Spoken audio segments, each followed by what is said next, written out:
Yes, I am reading off of my laptop this part because, full transparency, I am terrified or near terrified to hear how people are going to respond to this film, especially people who know me personally, family members, friends. These will be things that only my close, safe circle of people know about me or know that I've gone through, or some of them have even experienced these things with me and have been a part of the entire process. But other friends, family, anybody who knows me, this will probably be one of the first times that you're hearing about it. Anything I talk about in this. And that scares me. I just ask that you watch with compassion and take your time absorbing what is said. Please don't react quickly with little belittling judgments. If any of these topics that I talk about or bring about in this film relate to you or anybody that you know personally in any way, please do not hesitate to reach out to someone. From my own experiences, talking with a person who met me with grace and not judgment was one of the biggest parts of my recovery, biggest parts of my healing, and just biggest parts of feeling okay. I will be putting links to places and people that I have used personally or know personally that can help. But if these don't work in your area, wherever you are from, there is always someone that is willing to listen. I also want to add that any props used, you will see a pill bottle. It's filled with white Tic Tacs. It smelled really minty. If you see at one point my lip is going to look like it was bit, it wasn't. It's makeup.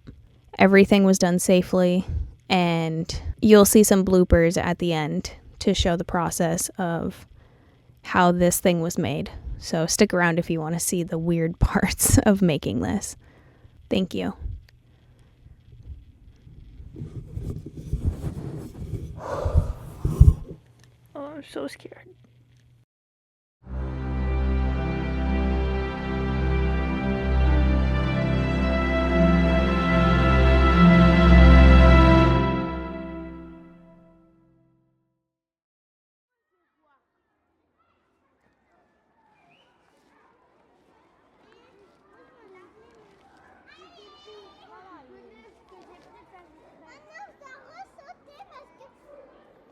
When I was 7, someone hurt me.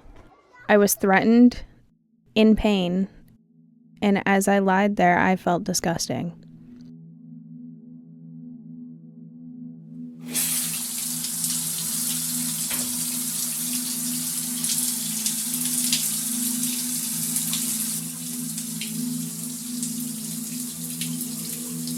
I would boil myself hoping to get them off of me, watching as my flesh burned red. Trying to feel like myself.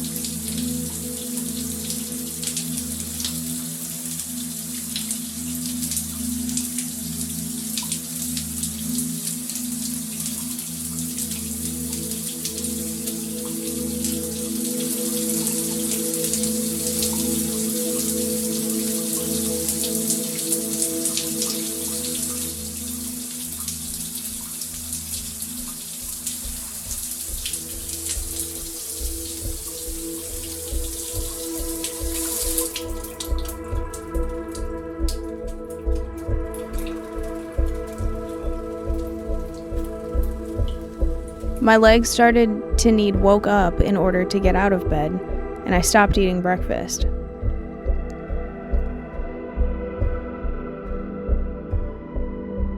I remember giving away my lunches in school because I felt disgusting, and eating would make me feel worse about myself.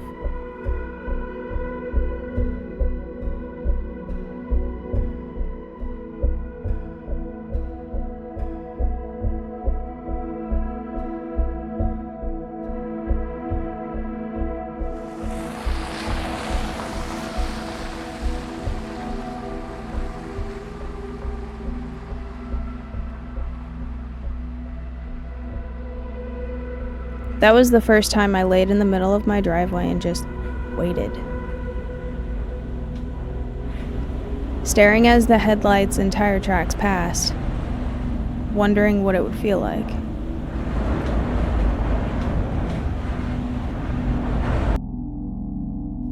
When I was 16, I used pills to escape for the first time.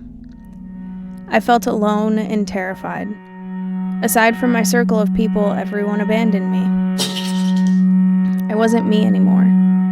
I was just this thing, a thing to be looked down upon and laughed at. I was admitted to a children's rehab facility for severe leg pain and functional paralysis a few months later. I still remember the day before my admission.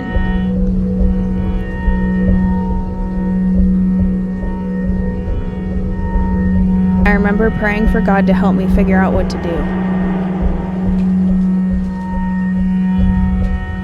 I needed him to give me a reason to make it to the next day's admission. And I saw my nephew later that day.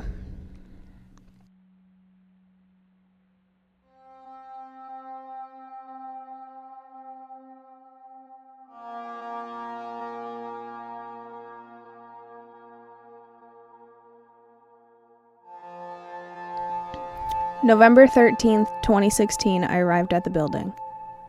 The first 3 days I was so angry. I met 2 amazing doctors who genuinely wanted to help, but I felt this hatred toward anyone involved in the medical world I was forced to be in. The other kids looked up to me and saw a hero, but all I saw was the damage that was caused.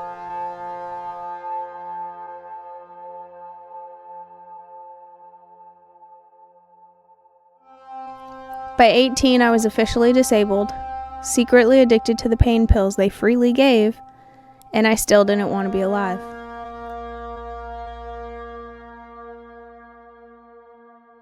My niece was born that year. Those kids gave me a reason to survive. They gave me a reason to be sober, so I succeeded for a bit. But I failed them when I turned 20. I was prescribed a new med for something my body was being dramatic about, and it made me numb. Just like the pain pills.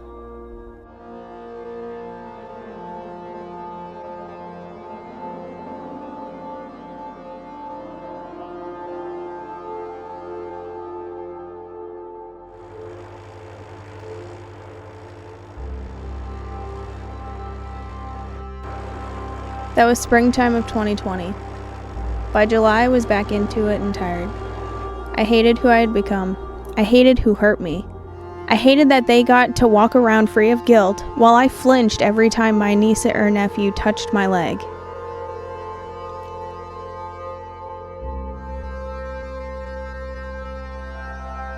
I felt like God had abandoned me, like I wasn't good enough for his help.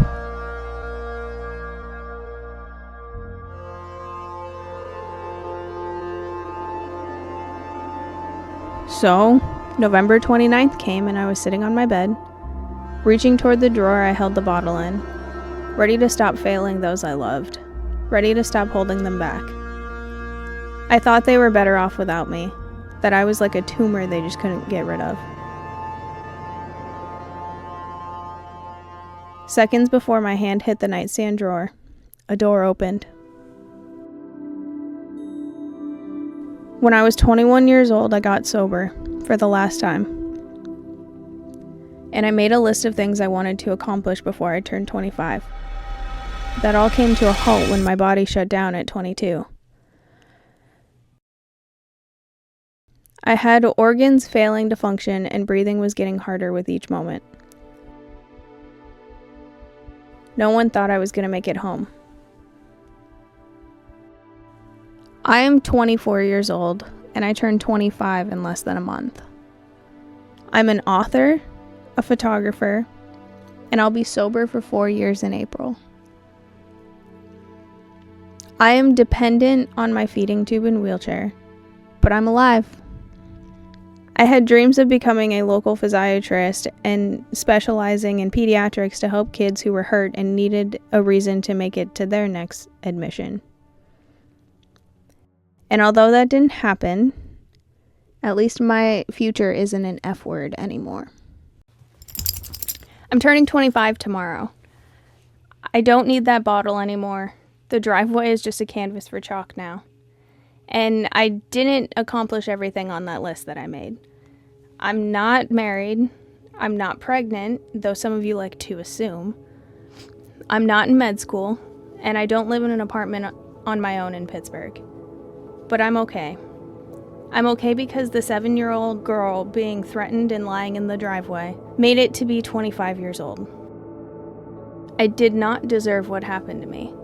God may be able to make beauty from ashes, but I no longer believe He planned for me to go through that. A father doesn't plan for his daughter to be assaulted. A father helps her grow and heal, but he doesn't give her pain as a lesson. A father protects his daughter when their family dismisses her pain. I survived. And I made some mistakes and may not have chosen the paths you all expected me to. Trust me, I have the scars to prove that I'm not perfect. But everything I went through makes me human. Being human is a beautiful mess, and I'm thankful to be here. I'm not thankful that they hurt me and caused my legs to be partially paralyzed the last 18 years. And I'm not thankful for the doctors who almost made me lose my life multiple times. However, I am thankful for the doctors who saved my life, both directly and indirectly. Especially Dr. Justin Berthold and Dr. Timothy Burke. I'm thankful for my parents and the comfort they give, even when I don't feel deserving. I'm thankful for my sister and her kids. Without them, all of them, I genuinely would not be here today.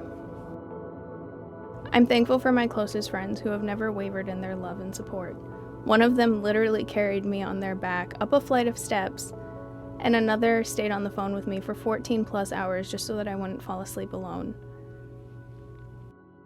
I know people are going to be annoyed and think that I'm making too big a deal of my birthday this year. And yeah, maybe they're right. I am making it a big deal this year. But I didn't want to live when I was 7, and I didn't believe I would make it to 21. I'm still going to be alive when I turn 25, and to me, that's enough of a reason to celebrate.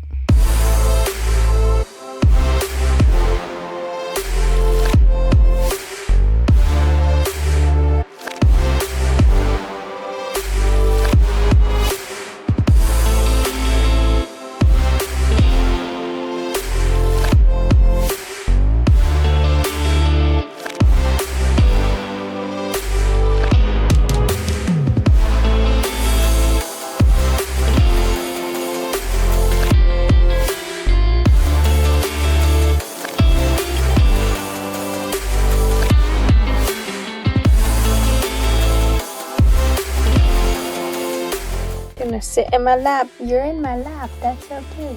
Ready? Oh, I'm so scared. Once a year, I get myself in the shower with clothes and I film it or take photos.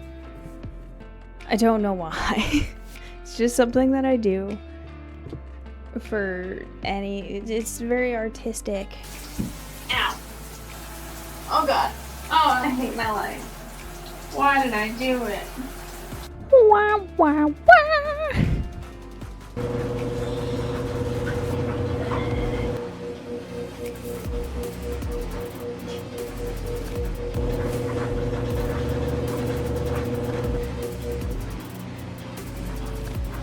I poked myself in the eye. Ass is gone.